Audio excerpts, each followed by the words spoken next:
I think about death a lot. I think about it a lot more than I probably should.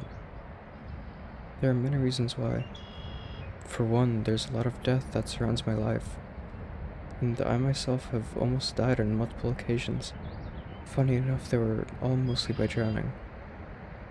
But my most recent near-death experience left me thinking about how I've led my life so far, and I reached a conclusion that on the day of my most recent potential end, especially on that day, I deserved to die.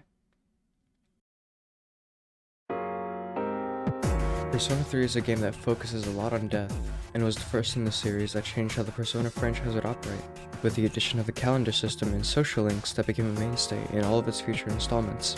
Persona 3 Reload, being a remake of the original, added a more modern polish to the story and gameplay as a whole. I played the remake myself, but I'm aware of all the left out content from the original, like the independent AI team members and status effects, even another main character in the form of Kotone, and the other miscellaneous things, as well as the new additions that it came with, like the theurgy attacks. I'll only be talking about Persona 3 Reload in this video because it's the one I played myself, obviously, and it's also the one I have a personal connection with. However, I know how important the original was, and I'm really grateful for it being made. Not only for it being the reason modern Persona games are the way they are, but also because these new releases led to the remake of itself, which is pretty cool to loop back around to that point.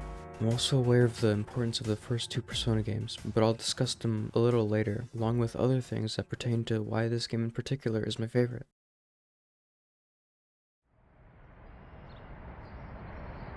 My most recent near-death experience took place on August 21st, 2023, the day where I had my first surgery, which was an appendectomy. For those of you who don't know, appendicitis is when your appendix gets inflamed and becomes a lethal risk if not taken care of in time, due to it bursting. In my case, I had it for a couple of months, and possibly multiple years before I was sent to a hospital on that day. At that point, it was extremely close to bursting. I felt so much pain even lifting my right leg, and if I went to school instead of the hospital that day, I know I would have died for sure. When I woke up after the surgery, my doctors told me how close it was to bursting, and that I was already starting to burst. I was told that I was lucky to be alive, and hearing this, anyone should be grateful and happy to hear it. But I wasn't. I felt different, sure, but I didn't feel good. As said before, Persona 3 Reload is a game that primarily focuses on death as its theme, with it being shown in social links like Bunkichi's and Akinari's respectively. This motif is also pretty abundant throughout the story. The way each of the characters deal with death is really interesting, and give more life to them because of the realistic depictions of these various ways of dealing with it, whether it being a motivator or a cause of reclusion. And obviously this theme speaks to me because in a sense, I've felt many of these feelings when it comes to death in my life. I've always had suicidal thoughts, and even urges to go through with them. I haven't made it public or told anyone in my life because I thought they were just extensions of my already constant thoughts of death as a whole, and I thought suicide was just a natural progression of those said thoughts. But up until a couple months ago, while thinking of the making of this video, I realized that these weren't normal thoughts at all.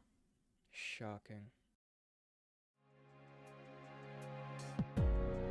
Last time I did this type of video, I said I would talk about Makoto Yuki after talking about the development of the other characters in the story, which were done horribly. I'll be calling the main character of Persona 3 Reload Makoto Yuki to make it easier, and because it's the name I personally prefer for him.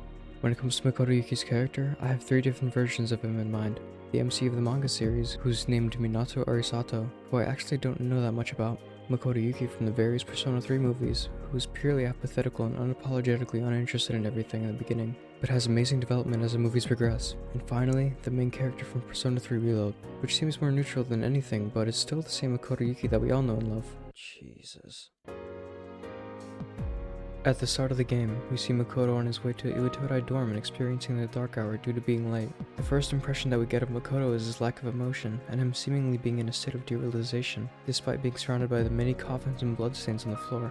However, just like in the movies, he grows to appreciate life because of his bonds with his friends, something he hasn't had as far as we know, and in the end decides to sacrifice himself by becoming the seal to protect those he cares about, with a smile on his face. And even then, he held on to the little life force he had to keep his promise to his friends in the end, leaving nothing behind but the memories of the time that he was with them. And that's the reason why I'm telling you any of this in the first place. Memories. I've seen a lot of media where memories are an impactful part of a story, where they're integral to one's identity and their bonds, which is even seen in Persona 3 Reload during December onward. Makoto also seemingly has issues with his memory, as seen throughout the game, from the beginning where he doesn't know what's going on during the dark hour, despite him most likely experiencing it ever since Ryoji was sealed inside him, with that memory also seemingly being forgotten. Seeing the struggles with someone who doesn't have any memories always gets me, since I myself have next to no memories of who I am. And the few memories that I do have are just my mistakes and biggest regrets, which made me hate myself. Even the making of this video was a struggle because of me constantly forgetting the things I wanted to talk about. And even now, I'm not sure if everything I wanted to say will be in this video. Nevertheless, I see this theme pop up almost everywhere, and it's even a central focus in episode of Aegis, where C's has to confront their memories in order to move on with their lives. C's having memories of each other gives them the feeling of having strong bonds, pushing them to become stronger for each other. I don't have many memories with a lot of the people I care about because of many of those memories fading, and as a result, I can't help but not feel close to anyone, including friends and family.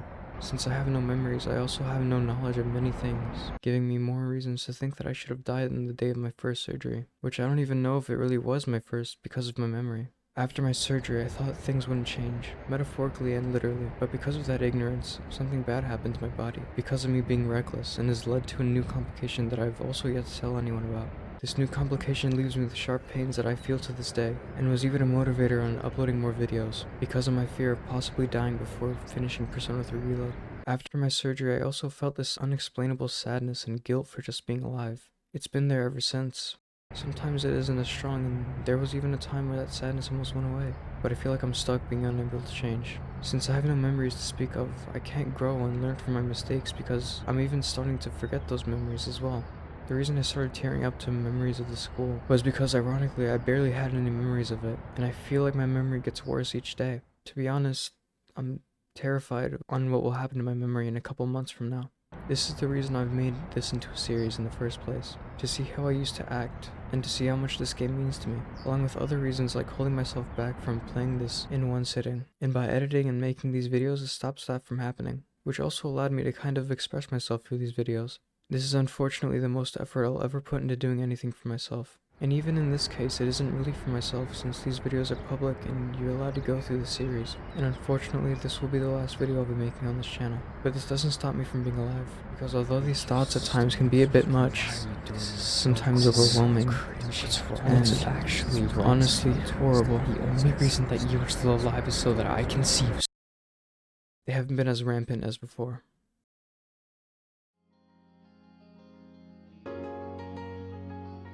In all of the Persona games, by the end, the protagonists live out their lives with new perspectives on life.